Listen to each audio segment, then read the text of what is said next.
Well, friends, this is it. This is a special edition of XboxEra Reacts. And we're all a little bit in the dark for a multitude of reasons. I'm joined by Jesse and Soulblazers. Hello. And I say we're in the dark because not only is this update meant to provide some idea of the direction, answering to a degree some of the scuttlebutt and the rumors that have been swirling for Microsoft, we're also 27 minutes out and we don't know, like, we don't have a link for this yet. We just know it's going to be on their YouTube page. Is it going to be a standard video? Are they going to announce a premiere like 5 minutes to the hour? Don't know. But hey, we're here. We're going to react to it. We're going to chat with you in the chat. So hope you're all well. How are you guys feeling about this? Are you curious? Are you concerned? Yeah, just curious, really. I'm feeling pretty. I was working on the eulogy a little earlier ago.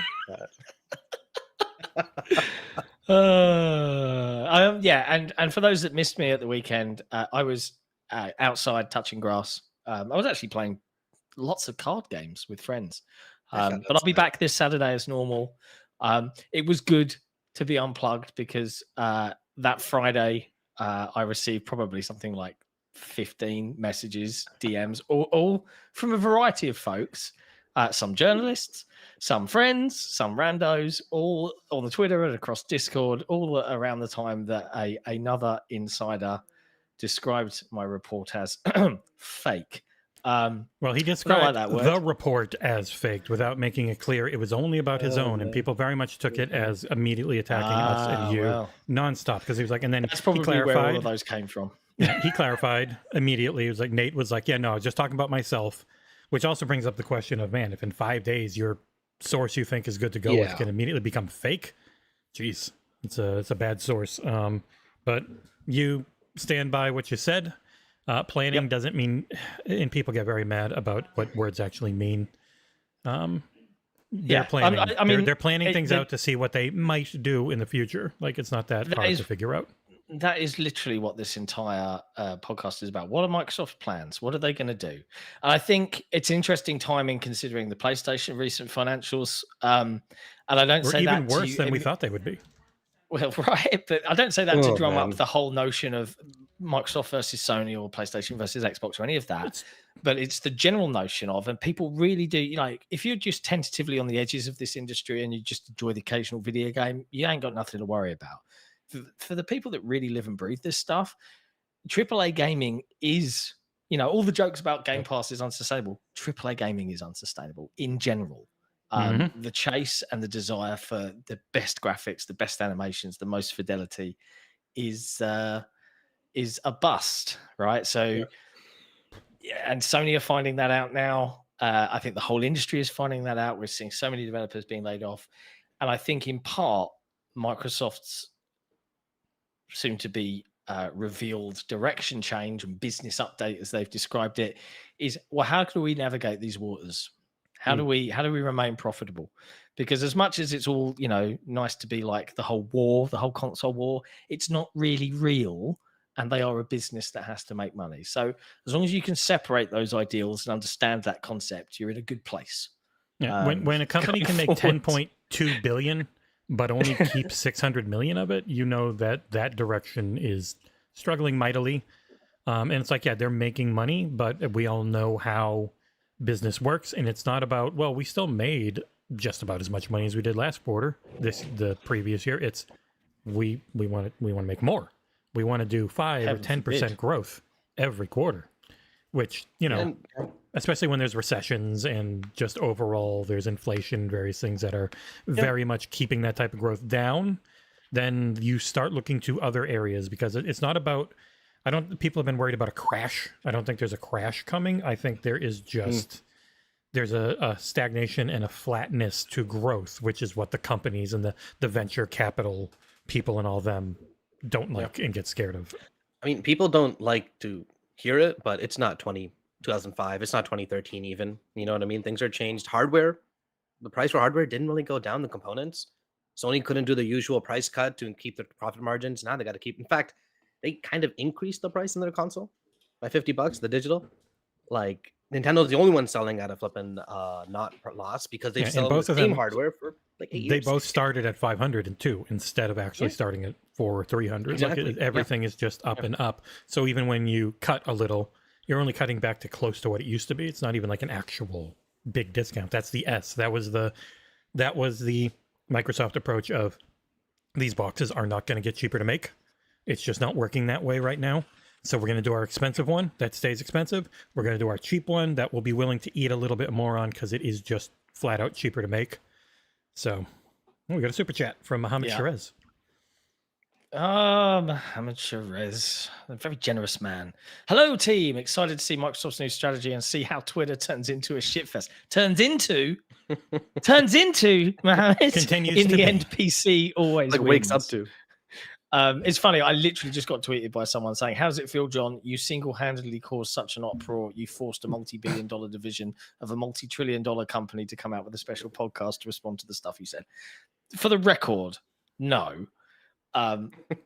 All of the rumors were already in existence. We were a month into it, and people keep ignoring that. Like we were a month into people losing their minds. But I would also, I'd give 50% of the blame to Tom Warren because he followed up with a 1-2 punch. You know, like I gave a swift kick to the stomach, and Tom Warren like uppercutted them after they were winded. You know, that's something like that.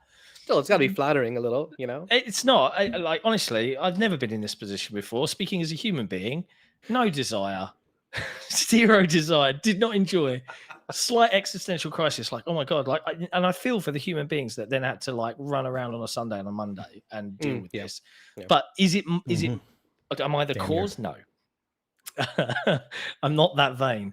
But I'm intrigued. I'm intrigued to see what goes on. Wild predictions, guys. Like the most wildest predictions you can think of. I'm not going to make any predictions. I am going to perform some magic. If my prediction is correct, I will perform some magic right here on the show after the live stream. So keep an eye out because I'll announce the magic trick and everyone will get to see it and enjoy it. Right. And it will be very impressive because I have heard some things. I've heard some very surprising eyebrows raised off through the sky type things. And I can't at this point verify them. But I would certainly say to the broader audience that I think there's enough hints out there. The question is, in what shape are those hints going to come? And I'm trying to speak in somewhat vague terms, but yes. Got super chat from Panda E or Panday, depending on your pronunciation. I really hope you'll stream everything. Have fun. Whatever there is to stream. Yeah. Tom, I did nothing. All your fault with your fake news. Yeah. Okay, so what do we think is going to happen? So let's look at this. We know, we understand. Hi-Fi Rush is 100% a lock. It's coming. Yeah. We understand from Tom Warren's reporting, Pentiment is one of the first games. Makes perfect sense. Very niche game. Yep. Not huge in a performance demanding kind of way. Probably not hard to port either, you know? Yeah. We understand Sea of Thieves from Stephen Totillo has been verified as coming. These are all... There's a mixture of stuff here. There's first party IP. There's Bethesda IP. Yeah. There's first party niche IP. Wired IP as well, yeah. You know, Sea of Thieves is a weird, like, they just kind of stop seasonal support for that game? Well, not about to port it to like hundreds of millions. Well, here's the thing: a game can only justify its seasonal support and updates, and it's been a big money earner for Rare. It's done very, very well, and I'm a big Sea of Thieves fan. The idea of taking that game, I'm less so now. Like I still absolutely adore. That's fine. You had fun what with it gave me. I honestly, the amount of hours I've put into that game is shocking. I love what it gave me, but there's a whole world of devices and people out there that just wouldn't touch it because why? Because it's on the platform that they don't like or have been told that that's the worst platform. So, I understand why, and then it can justify further updates and further seasonal content, right? Personally, I want them to release a Sea of Thieves 2 that's a little bit more modernized and different because I've kind of ground that game into a fine dust Like I can't play it anymore because I know it's so well. I like grind. No, never mind. We've got Pentiment, Grounded which again is makes sense. not really a live service game. They don't monetize it. No, there's like no monetization. It is what it is. Would be an interesting one to port though, because it's by all accounts one of the best survival games flipping out there. Incredible little game. Yeah, and I think this is Microsoft's thoughts here. Is okay. We own Windows. Sorry, we own Windows. We have a console. We have all of this first party we're effectively a massive third party publisher now following the acquisition of Activision Blizzard. Balrado. We shouldn't leave all this money on the table. We should just go out and make it. We can come up with compelling reasons to still invest in the Xbox ecosystem. And there's the rub, because the argument against all of this, the stuff that lots of people have been having an argument about is, okay, you release everything everywhere to a degree. Balrado. I can't stop. I'm sorry. Can't stop playing it. You're not allowed to play that. The review's not out yet. It's in early access. I'll pretend I'm playing that one. Fair. All right then. They can release a load of games, but can they convince people to keep investing in the hardware? And if they do that, will third parties then stop supporting the Xbox as a version you can buy? Because why do that if everyone's going to just buy a PlayStation? All of these questions are what Microsoft needs to kind of answer today, right? And how they answer that, I am like, there's no way people are going to leave. Everyone, I should say, are going to leave today satisfied. You're going to get corporate speak. You're not going to get any hard commitments on titles like Indiana Jones or anything. You know what I mean? I don't expect them to mention Indiana Jones or Starfield at all. Yep. You might hear case by case, which I know will infuriate a lot of people, but I'm expecting to hear it. I wouldn't expect confirmation on the software end today. Not really. Nothing concrete. You know? Yeah. It's going to be an interesting needle to thread for these guys. And I mean, chances are they themselves aren't concrete on anything yet. You know what I mean? Yeah. Like, let's see how this goes. Yep. They weren't planning this before Sick ruined their day. Okay. As per my own report, they were planning a business announcement update. Yeah, just not this soon. But for Don Johnson, who asked in chat, it's this, Balatro. Keep an eye out for a review next week. Tiberius Monk super chat says, showing some love to the Xbox era and the community. I'm not bothered by the recent Xbox rumors. I just love playing video games. It's the right way to be. Nothing said today will change that. At the end of the day, it's just video games. I think that needs to be the next Patreon Xbox era t-shirt. You know, at the end of the day, it's just video games. It's just video games. What if we just say screw it and say screw the IP problems and go? Man, my shirt of that got destroyed. I feel bad. Yeah, I looked up silk screen shirts, and the best way to clean them: cold water only, inside out, and then air dry, and then they don't fall apart. I do that for all my silk screen. Still no link, eh?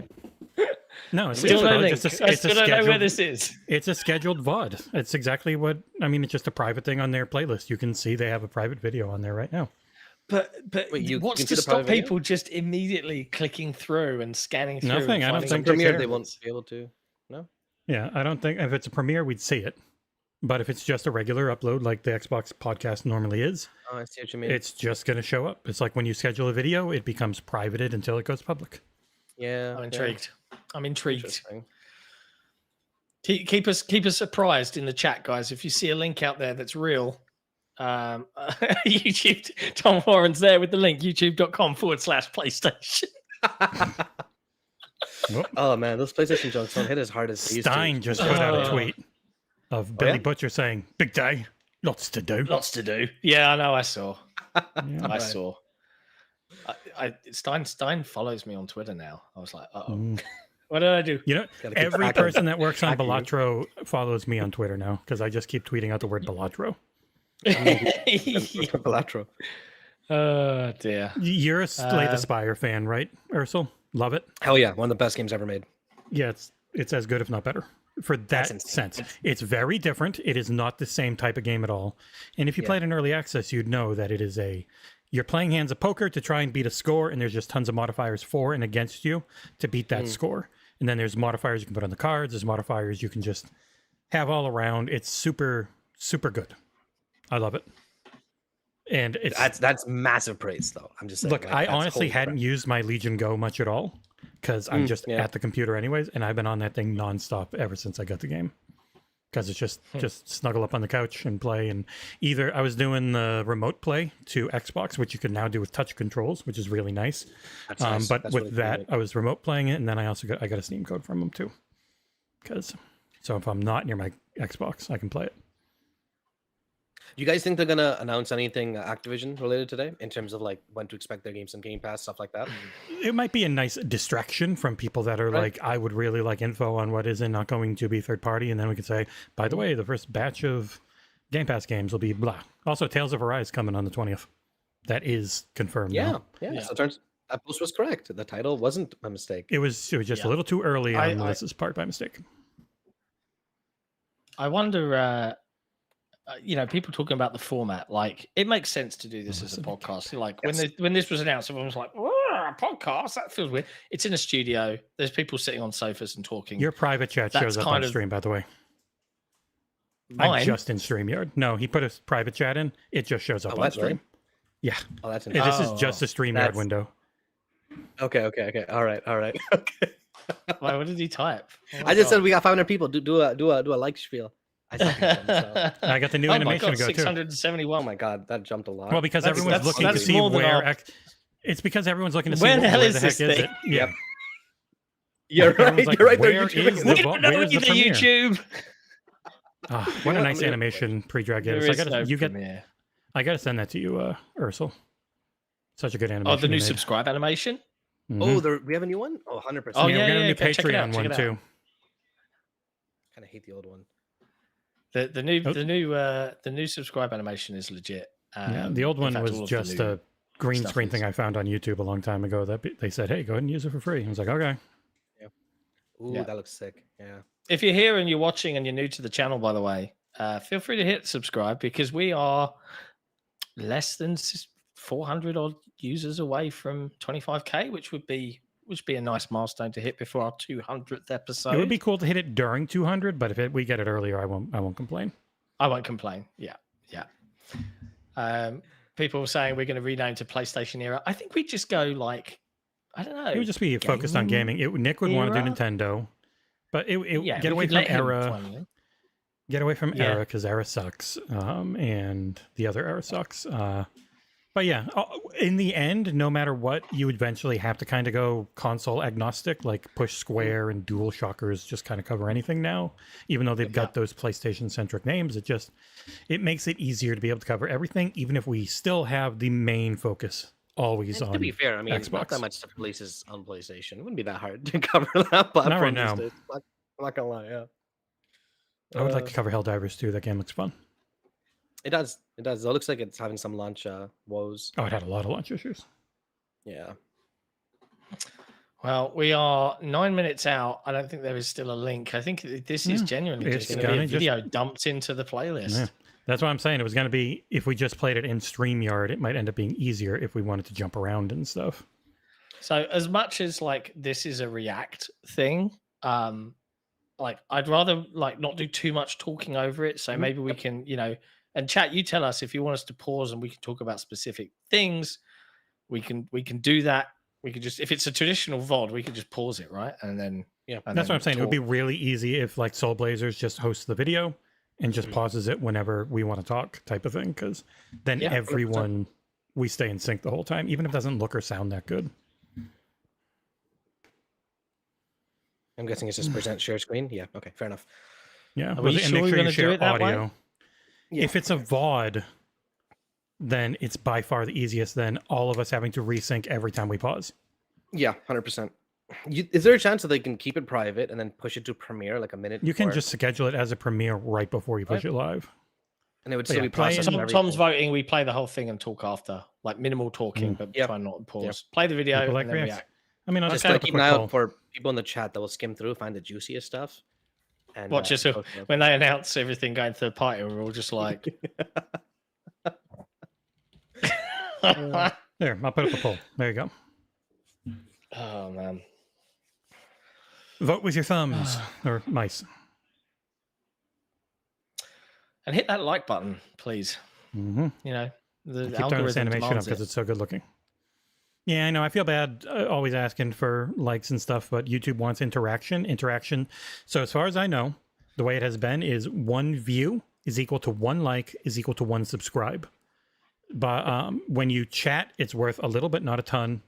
And the more you watch, that counts the most. Watch time is king. I just noticed it says just hit that first, and then it says the other stuff. Mm-hmm. Hit that, baby. Hit that. It's kind of like that CBS show that's Who Got Sucked Off. That's their phrase. It's a ghost show, and it said Who Got Sucked Off. I'm like, is it? They know.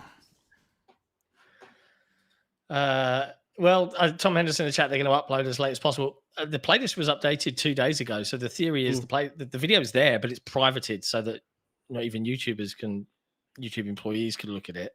Yeah, in theory, which is kind of crazy. Like, my thought would be that they would set it as a premiere, like 1 minute to 3, and then do a countdown so that the news comes out in a steady cadence. No one can fast forward through. It would be very, very strange to me that Microsoft just does this as a video drop and that's it. But we'll see. We'll see. Yeah, okay. So employees can see private videos. Perhaps you're right then. No, it's just it's crazy that the employees that can see that video will have like the lack of professionality to like leak stuff like that. Like, that's insane to me. I mean, what is this guy and Tom and Nick?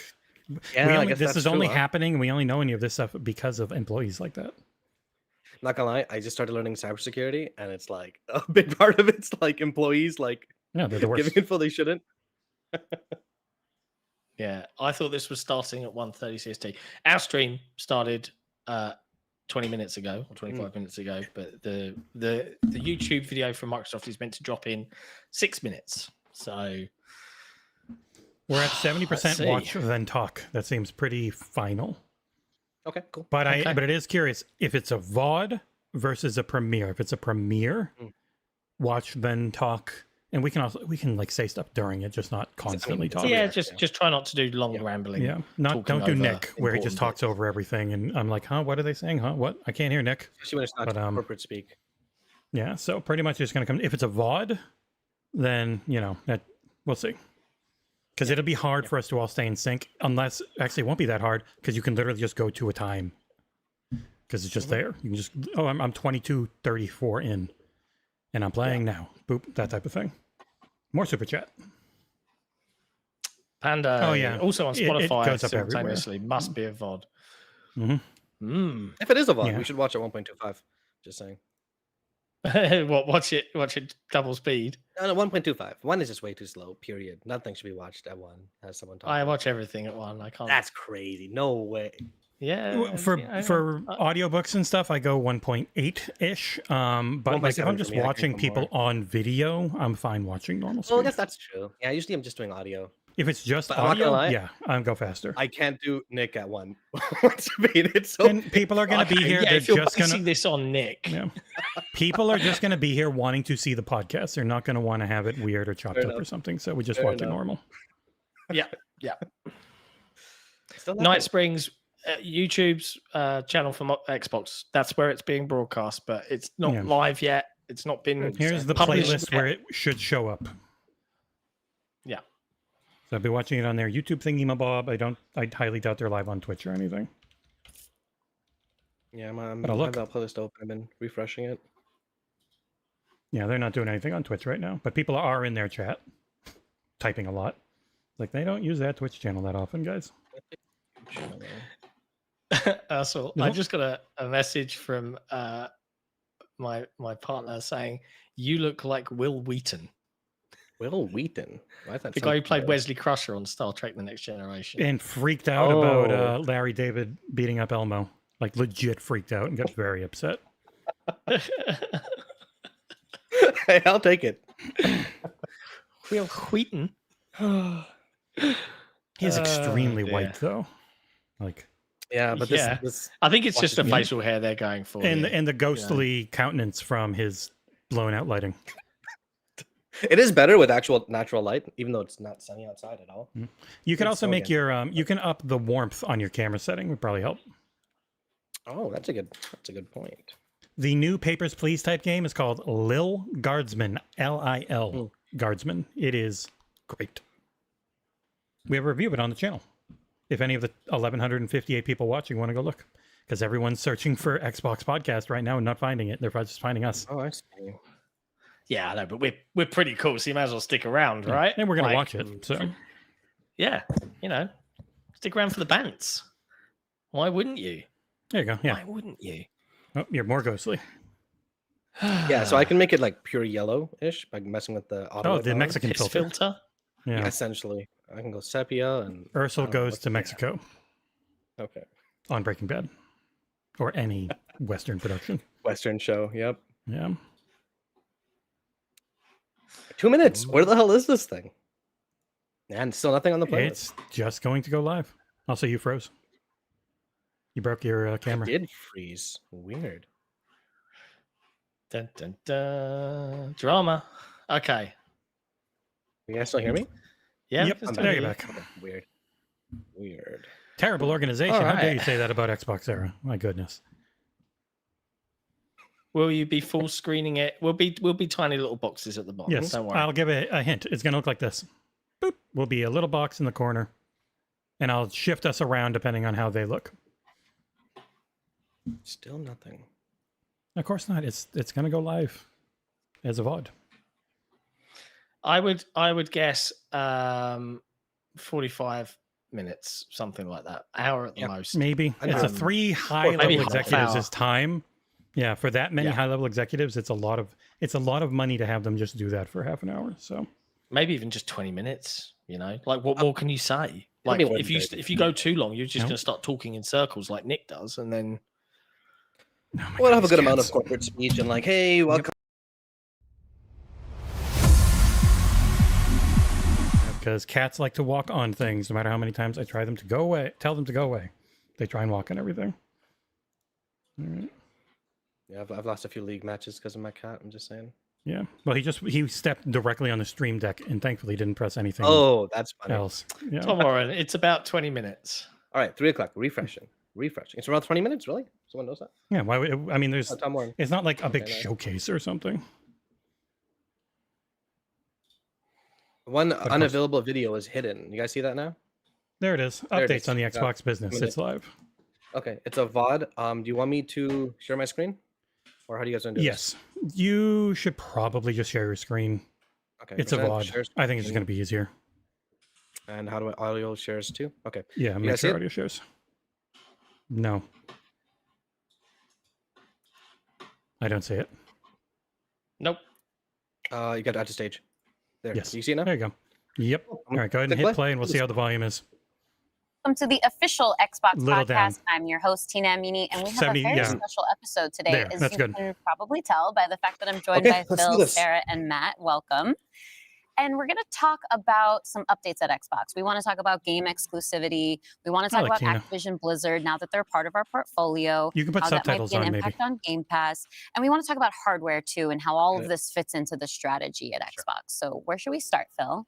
Well, when we originally had planned for the show, starting with back in December, I think we probably would have started with Activision Blizzard.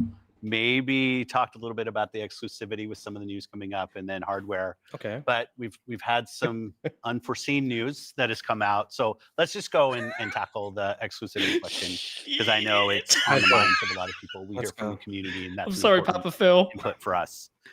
So we made the decision that we're going to take 4 games to the other consoles, just 4 games, not a change to our kind of fundamental exclusive strategy. We're making these decisions for some specific reasons. We make every decision really with the long-term health of Xbox in mind.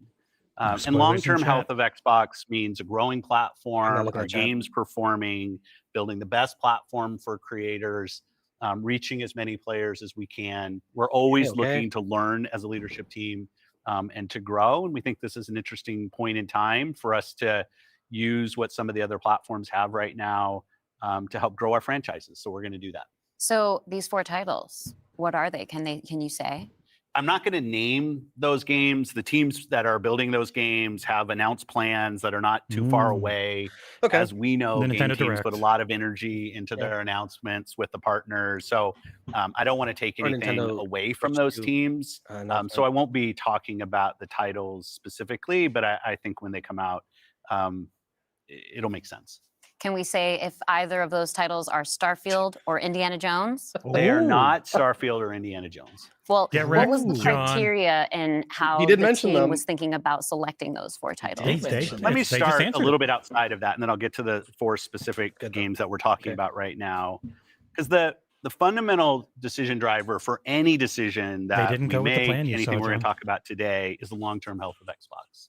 That we're running a growing platform that is reaching more players, that our games are having as much success as possible. And I do have a fundamental belief that over the next 5 or 10 years, exclusive games that are exclusive to one piece of hardware, are going to be a smaller and smaller part of the game industry. And that's not some great insight, because if you look at the last 10 years and what the biggest games are today, it's a natural place. Whether it's one console and PC, multiple consoles, mobile console and PC, you see big games landing on multiple platforms. And we want to be a great platform for creators that are trying to realize that potential. But now back to the specifics of the question on these four specific titles. We looked at games that are over a year old, so they've been on Xbox and PC for a while. A couple of the games are community-driven games, new games that kind of first iterations of a franchise that have reached their full potential, let's say, on Xbox and PC. There's always growth. Franchises that we obviously want to continue to invest in. Okay, nice. Part of having the ability to continue to invest is that the businesses behind those franchises continue.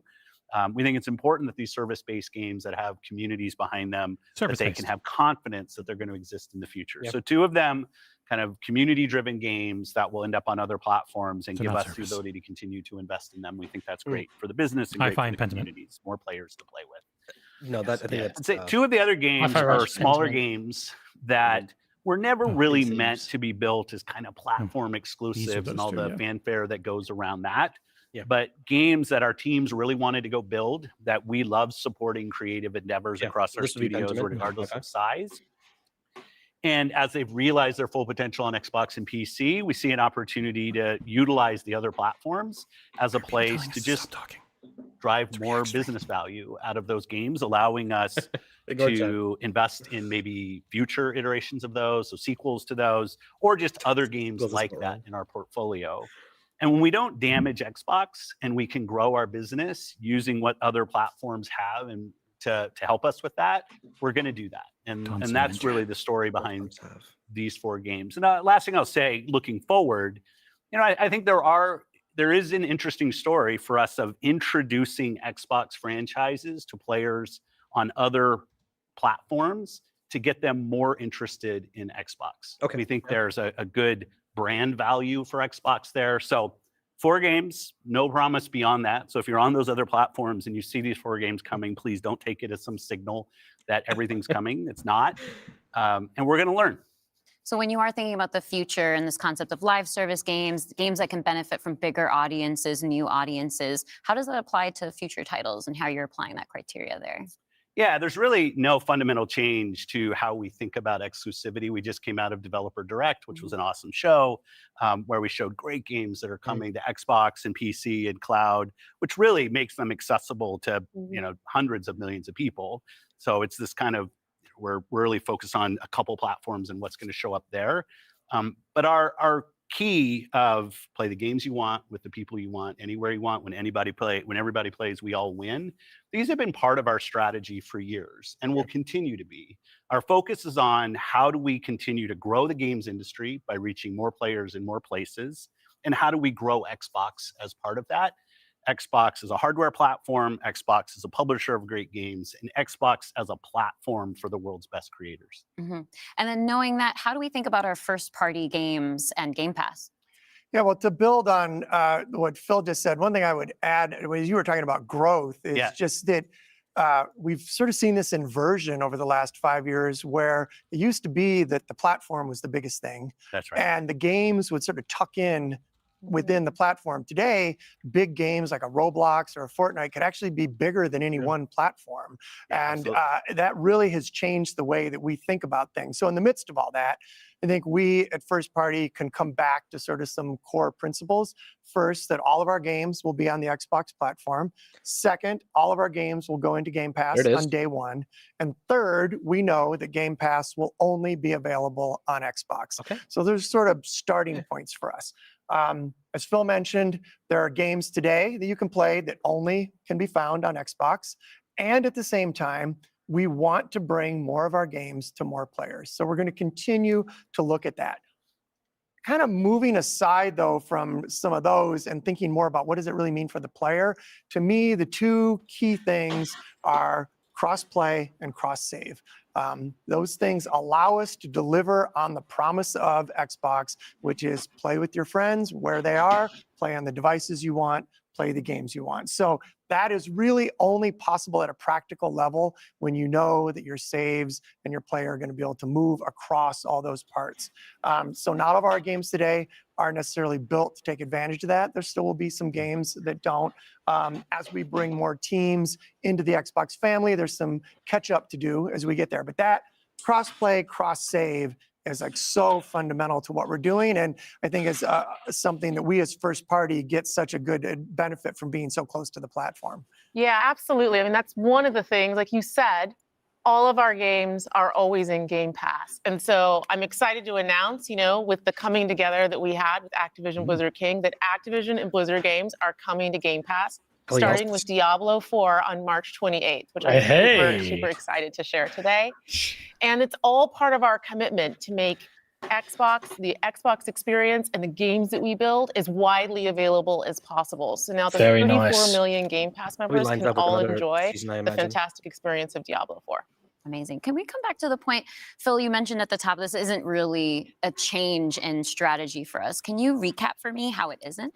Yeah. And I thought both Matt and Sarah did a really nice job of talking about what we're doing on Xbox, where we're going. If you take a platform feature like Xbox Play Anywhere, which has been a promise that we've made on our first party games, that you can buy our game once, you're going to play across Xbox and Windows. I think we're the only platform that does this. That makes it possible for you not only to play with your friends wherever they are, but to know that you actually have multiple entitlements to the games. I think that's a technology I would love to see applied to more platforms. But it is this view that people are going to play Xbox in multiple places.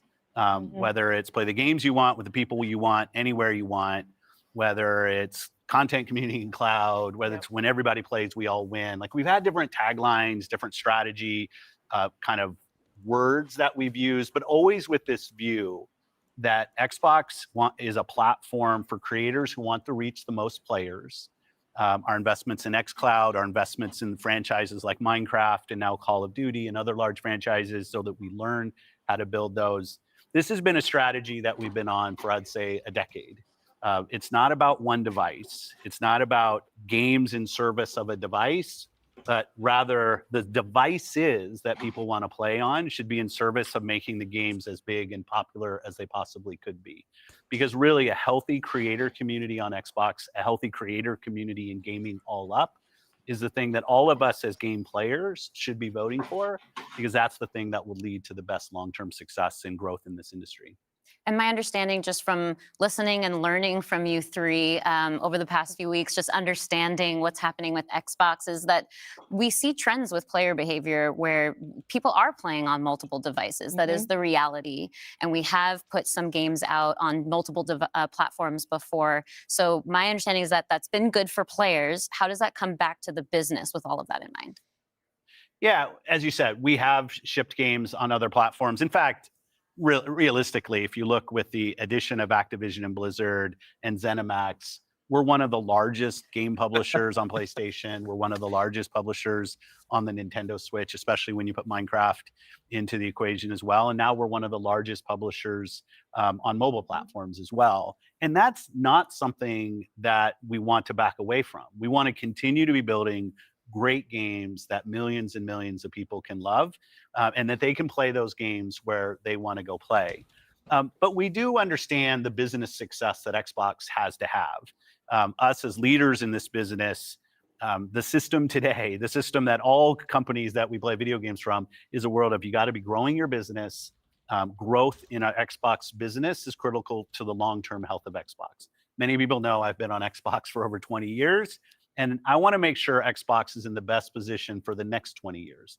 That means healthy player community, healthy creator community, and healthy business. So when we look at opportunities to allow more people to play, more people engage, more people to buy, more people to subscribe, it's all about putting Xbox in the best position. And our hardware is a critical component of that. The absolute best experience somebody has on Xbox is hardware that your team builds and that people play on. But that's not going to be everybody. We fully accepted that we're going to have Xbox players across all kinds of devices. So I think a lot of people think about 2023 as this incredible year for gaming. And in a lot of ways it was. There were some really amazing releases that I think we all enjoyed. But what were the signals behind the scenes that maybe indicated how we wanted to look at the future of Xbox and how we kind of keep up with the industry? Yeah, such a good question. And I think it's, as people who care about the industry, which I assume is people who are watching this, it was an amazing year. Some great launches, some of the games that I think will stand the test of time and people will be talking about a decade from now. But it's an industry that didn't really grow.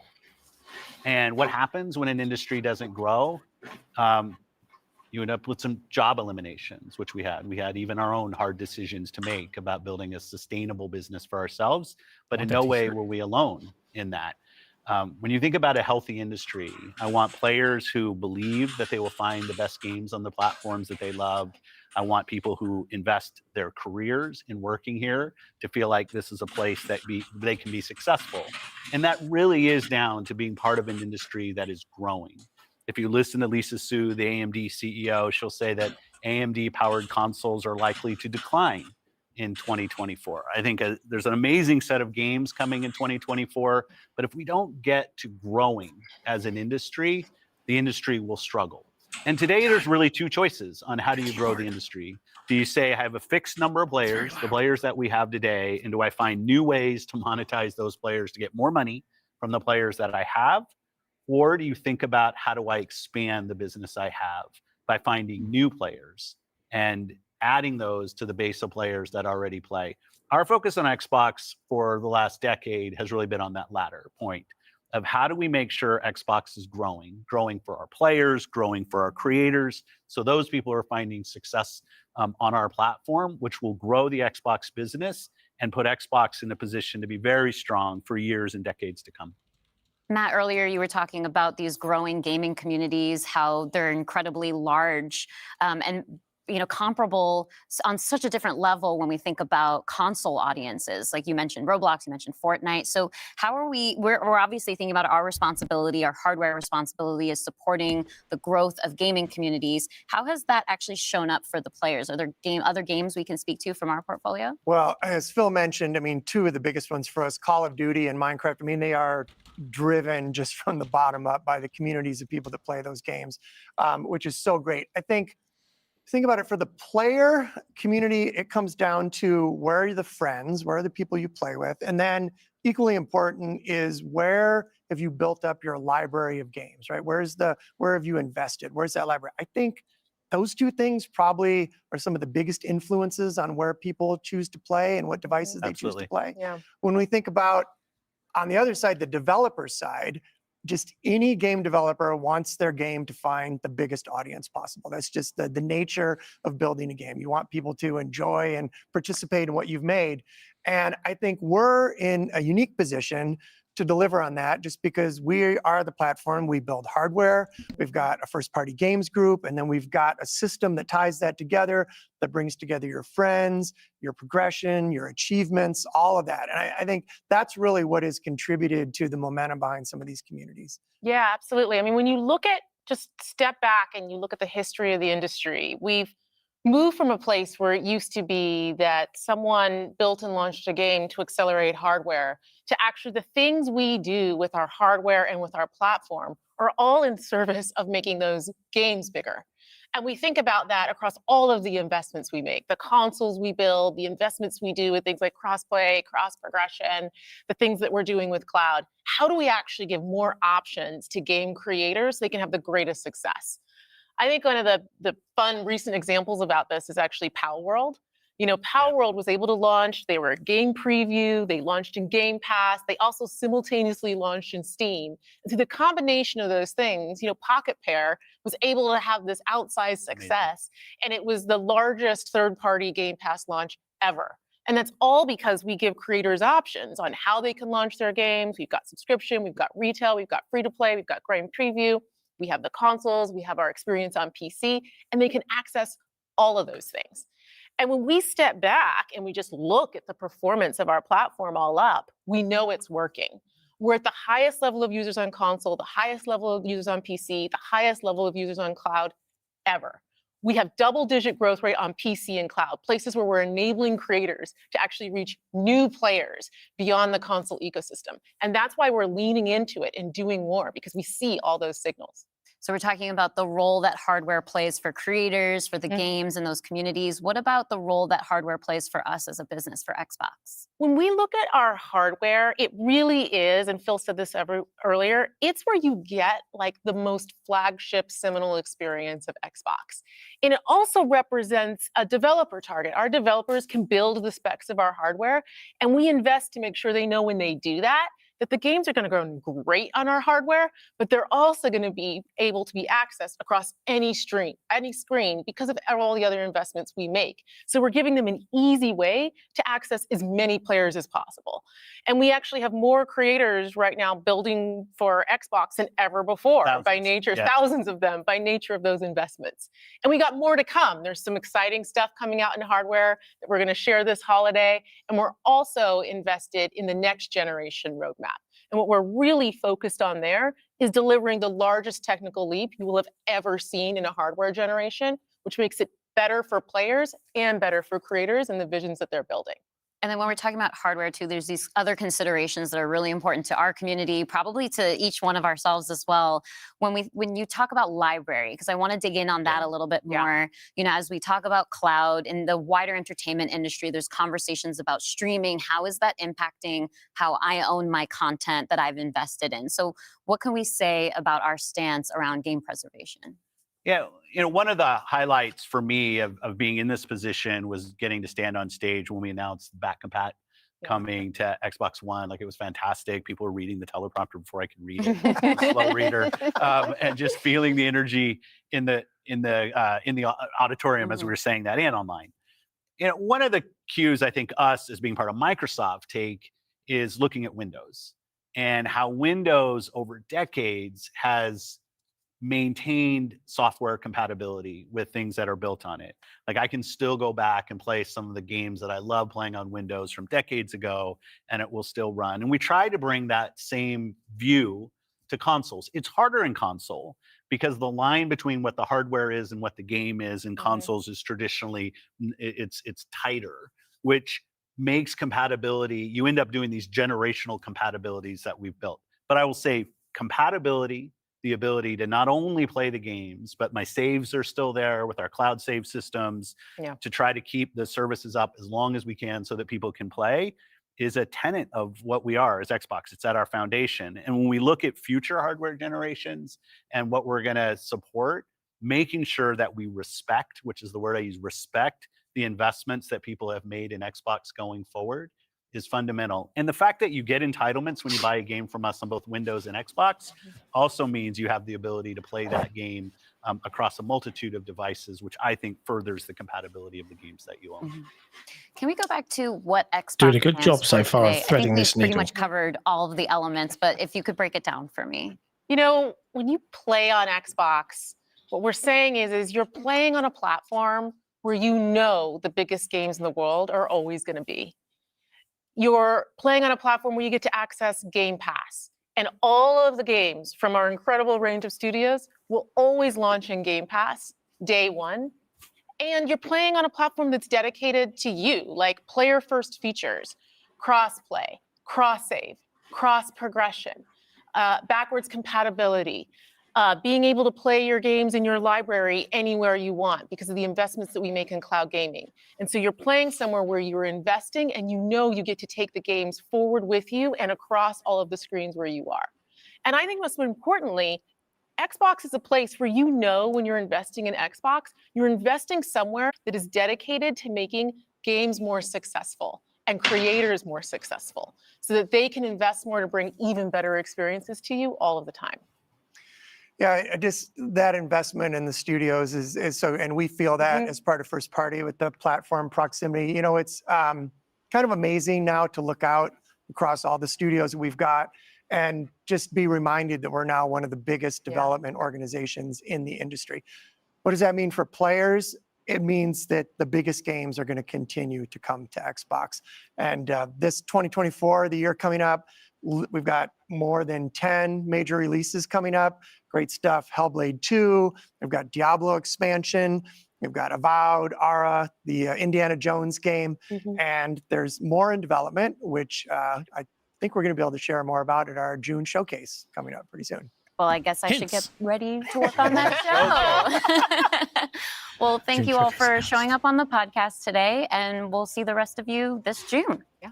Thanks, team. Thank you. We did it. We made it through without talking because people got really mad at us talking over something as they react to it. I know. But, yes. So at first, people are like, "Oh no, John, you and Tom Warren were full of shit," and then Tom Warren hits with an article that's sort of like, "No, not at all, not really." Yeah. So quotes from Phil, like, you can go ahead. Yeah, I've got it on the screen. There's a reason I stand by the report, and I'm not going to go into detail. Like planning, go look up the definition of the word. This game was under discussion. I stand by that. It is also, according to this interview with Tom Warren on The Verge, it's not ruled out. And I'll read it directly from The Verge. We'll put a link in the chat. Spencer confirms that Starfield and Indiana Jones are not part of the first 4 games, but he doesn't rule out the possibility for these titles to arrive on PS5 in the future. Yeah. I don't think we should, as an industry, ever rule out a game going to any other platform, says Spencer in an interview with The Verge. We're focused on these 4 games and learning from the experience, but we don't have to work on going on other franchises. But for anybody to stand up and say something's never going to happen, I think it feels like creating more certainty in a world of gaming where you would really want to respond to what customers want and what our players and creators are looking for. Yeah, I stand by the report, guys. Like, for anyone that's like, John was wrong. So it's the thing where people see planning and think that means have committed to. It's happening. Where it's actually planning is something you have to do as part of considering, but considering sounds more wishy-washy, which is why the smarter people use it. Because people will look at considering and be like, they're considering it. That doesn't mean they're going to do it. Whereas you hear the word planning, you're like, they're definitely doing it. It's like, well, no. To properly consider something as a business, you're going to have to plan out how you would do it in case you do determine you want to. Instead of saying, well, we're going to do this, but we don't actually know how yet. Like, it's just that base logic and people getting angry. It definitely opens up the floodgates. But I think they did a pretty good job of the juiciest, laying out what they want to do. Yeah. Yeah. The juiciest part, I feel, out of all of that is a quote with the hardware. I want to say, I've been making some notes as I'm writing it. Did you see the tweet about the hardware? I didn't see a tweet yet. Just this it's stuff. Pretty much committed that there's new hardware and new controllers coming this year. Okay, good. I mean, that's essentially what she said, right? More exciting stuff coming holiday-wise this year. But here's the interesting part. They were focused on targeting, for the next generation, the largest technical leap ever seen in a hardware generation. Her exact words. Sounds like someone pulling out a hardware to me, right? I'm just saying. I think it would be, we're just going to actually make the expensive box that, or just trying to have it so like they can have because to have a handheld, they're going to have to really focus on something like that. If they end up having a handheld, they need to have something that can scale correctly. In general, it just reinforces to me the same point of like, hardware's not going anywhere. I know this is a bunch of suits in a room talking, right? But it's not going anywhere. It was very corpo speak. But corporate speak from people, they have to be very careful. There's no reason ever as a corporation to commit to anything you don't have to commit to. And that includes not doing something. Like, he's not going to say, no, we'll never put anything on that. This game will never go in this place. There's no benefit to do that as a corporation. But for the hardware, it's most likely versions of what we saw leak in the roadmap during the FTC trial when they accidentally uploaded a PDF with all that stuff, where it could be the adorably digital Series X. Yeah, that circular Series X, like some version of that might look completely different, might have different features, might not have gotten everything they wanted to do. Probably at the same price, not cut down, same way PlayStation did it, because it's not going to be cheaper.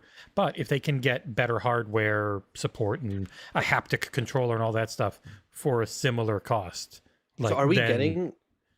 Yeah, are we getting the slim version or whatever this holiday then? I guess. Oh yeah, if there's new hardware this year, that's the new hardware we saw. They specifically mentioned more console controller options this holiday, which makes me think, yeah, we're getting the little circular. Guess we'll find out in June. Yeah. Yeah, it's not that far away. I think overall, as a video podcast full of very controlled talking points, it was perfectly fine. Like it was. The things are overblown. Like everything's going to Game Pass. Game Pass is not going anywhere. Game Pass isn't changing. Our focus is going to be having a mix. We're going to have these 4 things we try out on other platforms, see how they work. We'll think about other things in the future, but you shouldn't go into it expecting. Because Phil was like very much, if this comes, like if Hi-Fi Rush comes, don't expect Hi-Fi Rush 2. Like that type of thing, which is a very fine needle to thread that they can't really control. And I think about, and this is very perhaps cynical of me, but I think about the messaging at the beginning. They're all over a year old. You know, like they're all old games. Relax. You know, like as we saw from the report, you know, the consideration that Starfield and Indiana Jones have gone under, doing them soon was like, I guess was the litmus test almost for them. Like, oh, okay, that's a step too far for that audience. Yeah, people flipped maybe out. We won't do that right now. Too early. I do think it would only ever be timed for PlayStation or Switch.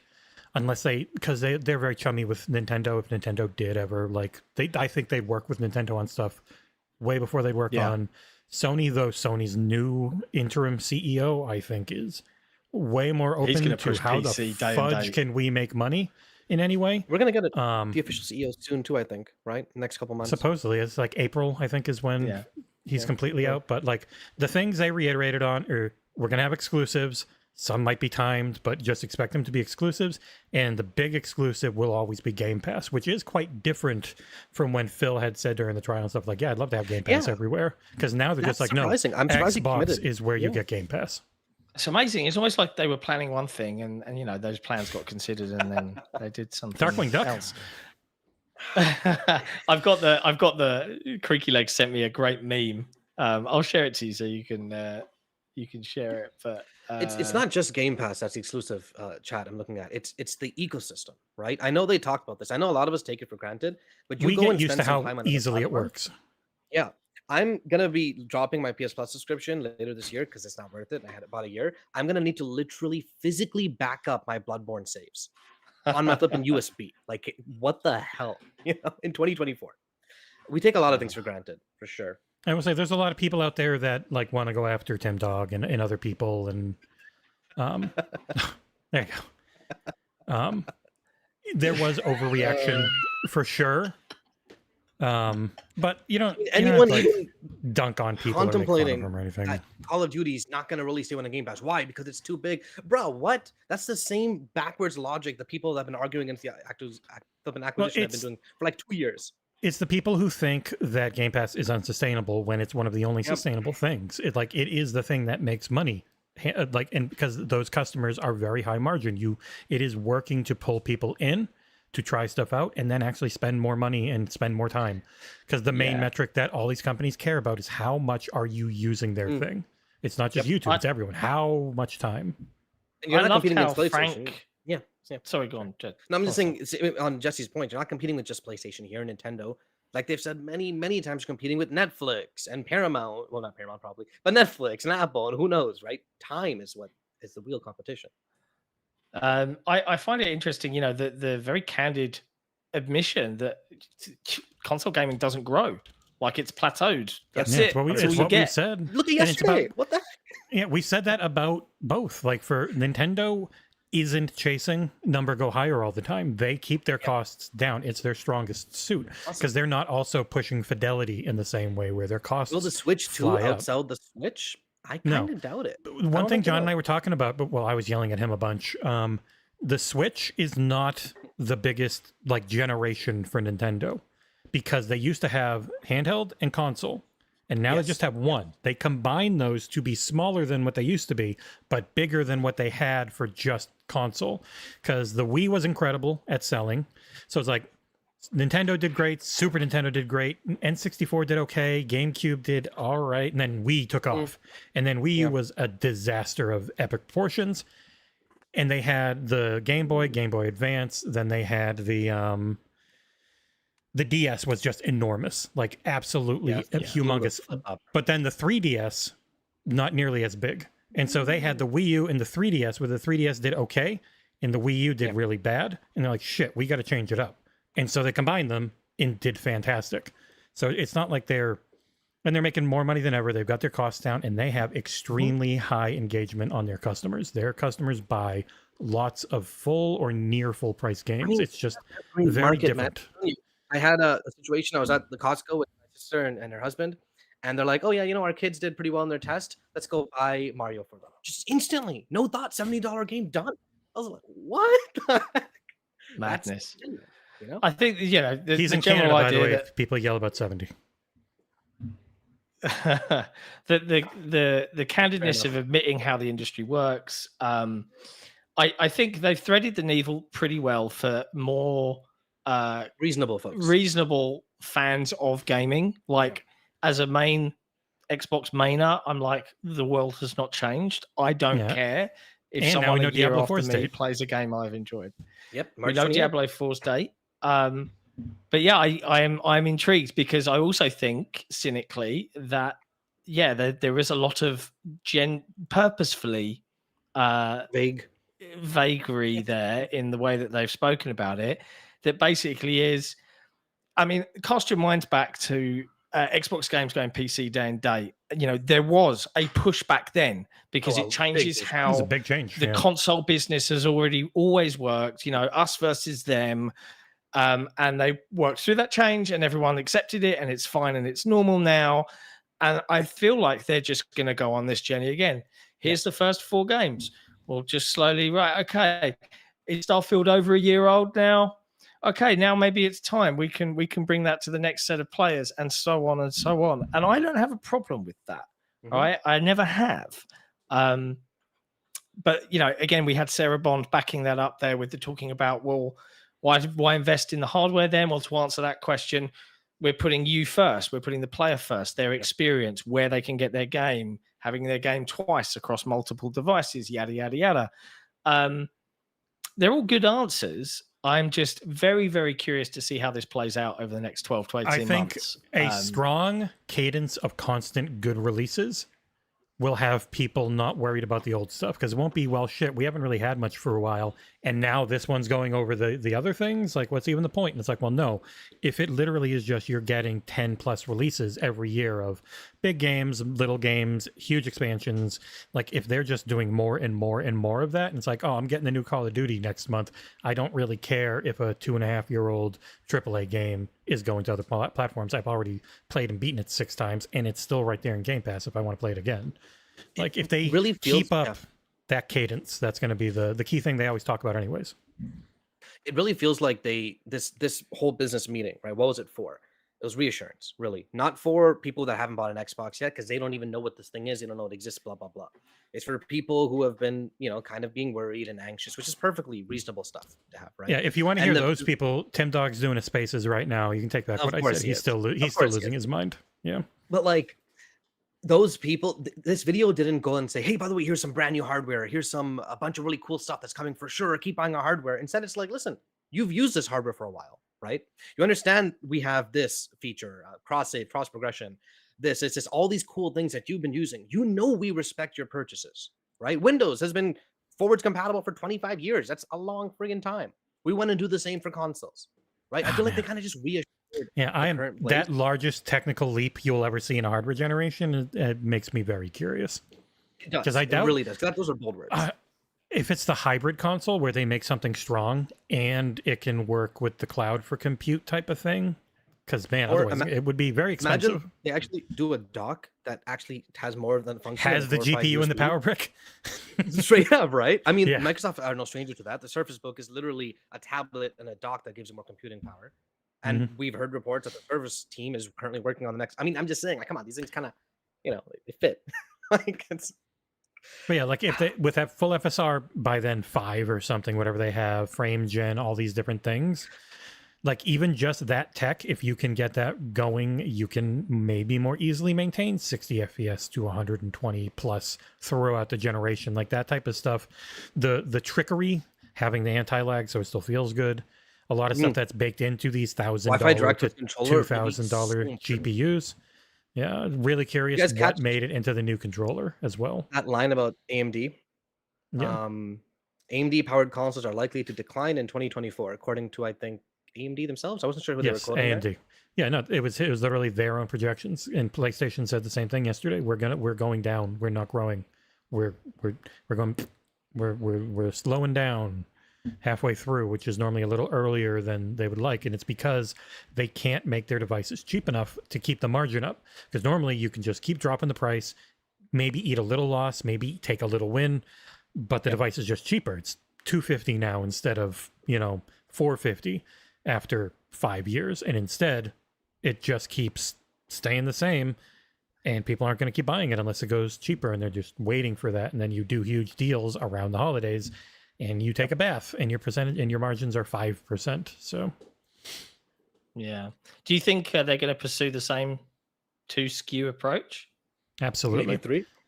Do you think? Do you think that it's reasonable to assume, judging from Phil Spencer liking all of the handheld tweets and everything else, that one will be the biggest? What was the quote on that show? The biggest technical leap generation. Yeah. Yeah, from one generation to another. Do you think the 2 SKU approach this time is to the Series S becomes a portable? If the Series S was a portable, it would have been massive, but it just wasn't there yet. Technically, it would be so much money, wouldn't it? It'd be like $500 for a portable. That's console. What I'm saying. Do that now, but if they can find ways to make it cheaper and keep the TDP down so it can still actually perform correctly. I have no idea how, but if they could. So then it's what, 2024? Well, hardware this year. It wouldn't. No, they specifically said consoles. Yeah, but like I would imagine refresh this year. Same yeah, that's what I'm literal saying. Same hardware. Yeah. Maybe they move to a smaller process but even that's not the same type of game. Like PlayStation's already done that, and all it's done is get their heat problems down. That should be fine. It's just a small refresh, and it shouldn't affect the next gen more plans, features. really. It's like adding Bluetooth in was one, like adding the haptics to the controller, and maybe a Euroscope where you can eat it because it's a delicious meat. Gyro, flip nose. Yeah, the gyroscope, more features to, yes, it's the same cost, but you are getting more out of it type of deal. New control, a new Elite that doesn't have bumper problems would be nice. I have to say, using this thing has a lot of issues. It's not great. It's not too. This is the Turtle Beach Stealth Ultra with the Hall effect joysticks. Okay. Right. These clicky. These are super clicky. They feel incredible. I've never been able to parry as easily as in Sekiro as I can with these things. They just feel like they're never going to break. They always work. Hall effect joysticks and triggers and everything. If they can get that into an Elite, yeah. Hall effect rules. When you have no dead zone and it just moves when you move, oh, it's so good. Fair enough. I'm not gonna lie though. Anyone saying the largest technical leap, and like, dude, 480 to HD was by far the largest technical leap we're ever gonna get. You know what I mean? Like, yeah, you can read the map now. Is what that was. But overall, they have like also they're way lower on the power profiles than they have to be in either of these consoles, which definitely could potentially help. Like, no, they have really good power supplies in them that never get like, they have much more efficient power supplies than the PlayStation one does, and they still just pull way less wattage overall. They did not push them as hard as they could have. Someone in chat asked, like, what was the point of this video? And to be honest, this entire video reminds me a little bit of smart delivery, as in something we don't really need to talk about. It's just there and it happens, and it's, and it does the job.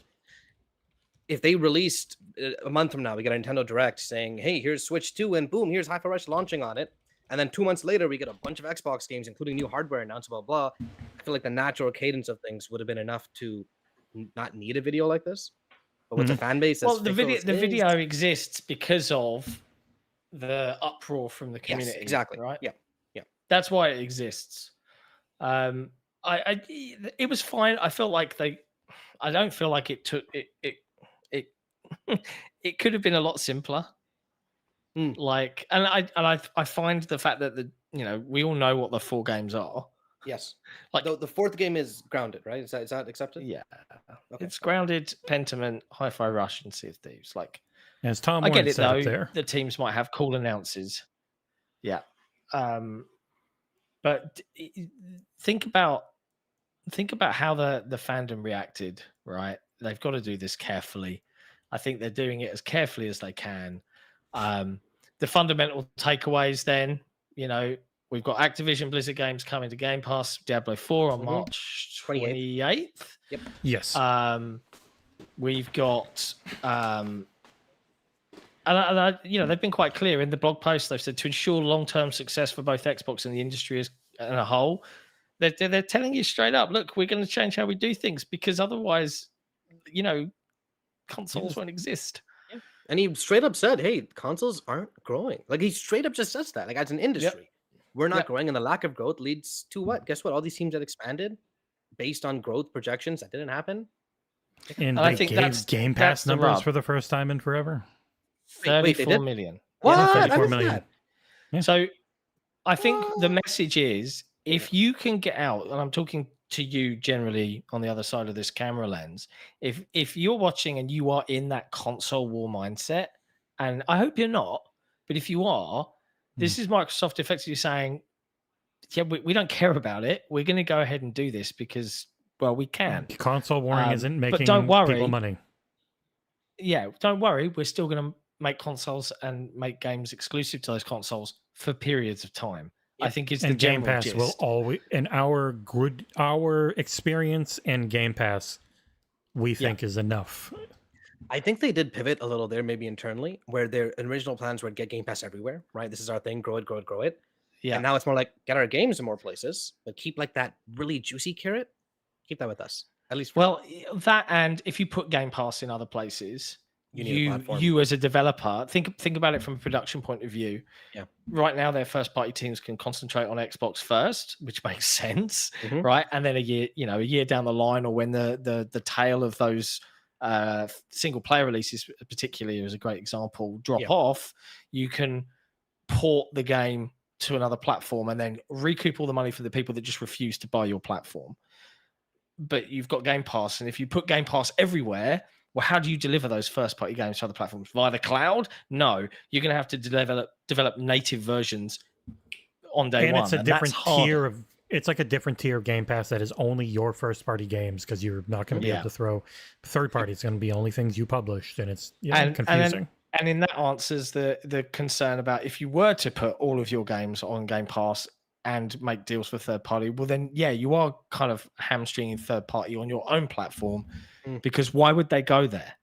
Right. So I think it kind of more or less ticks many of those boxes. Yeah. And it's fine. And I think it's very developer friendly, right? They're the people that they've got to court to make games in the first place. This felt like a mix of talking to both devs and that hardcore fan base. I like that. Yeah, like Josh Sawyer wanted Pentiment on Switch. He knows it's like a perfect Switch game. It really is. Yeah, and I think they want to get to that world, right? There's so many times I've seen it. Games get released and people go, "Oh, this game would be perfect for the Switch," right? But if they go into the handheld world, they're going to want to say, Xbox would be perfect. This would be perfect for my handheld, and that's the phrase they want to try and capture. And then years later, the people that wouldn't buy the handheld could then get it up some on Switch potentially. People still think that if enough exclusive games release, they'll buy the platform. That's not happening anymore, guys. It really isn't. I mean, Matt Booty said it right here, echoing what Phil Spencer said in the Kind of Funny interview. He's like, where do you go when you decide to buy a platform where you built up your library of games? That's a massive part of where you go. And guess what? Xbox pretty badly lost the first generation, I should say, that built up that giant library of games. You have a physical library and you're switching consoles, you trade them all in at flipping GameStop as you're selling it. You know what I mean? You get $40, but whatever, it's something. You have a digital one, it's there with you forever. You can't sell that. You can't move that. And one thing Duke, our friend, has talked about is the way that PlayStation's back compat works is tied heavily to a precise number of compute units and a very precise clock speed.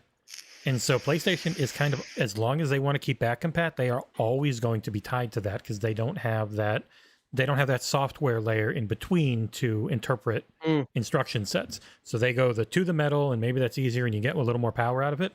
But they're going to have to go up in increments for each generation to keep back compat working. So if there ever was a generation where they just didn't keep back compat, I can't imagine that would happen, but it is always going to hamstring them moving forward. It's not just a possibility. Call of Duty is coming to Game Pass day one. Yeah, they said everything. Several times. Yeah. Multiple times they confirmed every game comes to Game Pass day one.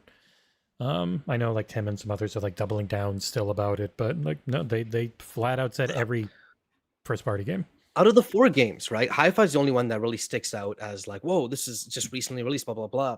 And the last year, especially the Game Awards season, has been Xbox fans online hyping this game up. It's our game of the year, blah, blah, blah, blah. Well, guess what, guys? You didn't buy it. You didn't even play the damn thing. All right? It didn't do well. Like, I know that sucks to hear. It didn't. Wolong did better. Atomic Heart did better. Like, all those games did better than the so-called game of the year that everyone needs to buy a console for. If you who own the console didn't play the damn thing, like, what do you expect? I don't know. I mean, it's as much as we love it, it is a niche type of game because most people don't have rhythm. Also, shadow dropping turns out marketing probably does. Yeah, people stopped doing that at directs because shadow dropping wasn't. Yeah, shadow dropping doesn't actually help most things. Yeah. Man. Well, there you have it. Well, there you go. So I think the nutshell is, Xbox are going to do exactly what we all pretty much thought they were going to do. Is they're going to change how the console will work. So they're going to start releasing games on other platforms after certain periods of time. They're starting with just 4, no more than 4. But they're committing to 4. Let's see where the. That's it. This is an experiment. All right. Well, let's see how the experiment goes. But what does it mean for you if you're a big main Xbox gamer? yeah, maybe. But if you hardcore Xbox gamer, you're watching this show, you're listening to us. Nothing much is really changing for you. You know, if you don't play on PlayStation right now, you can carry on doing that. You got a little bit of a confirmation. You'll get to play Diablo at the end of March. There's some new hardware, including consoles and controllers, coming later this year, and they are committed to having a massive technological leap for the next console cycle. Also, we got a number for games, by the way. More than 10 major releases coming this year and next.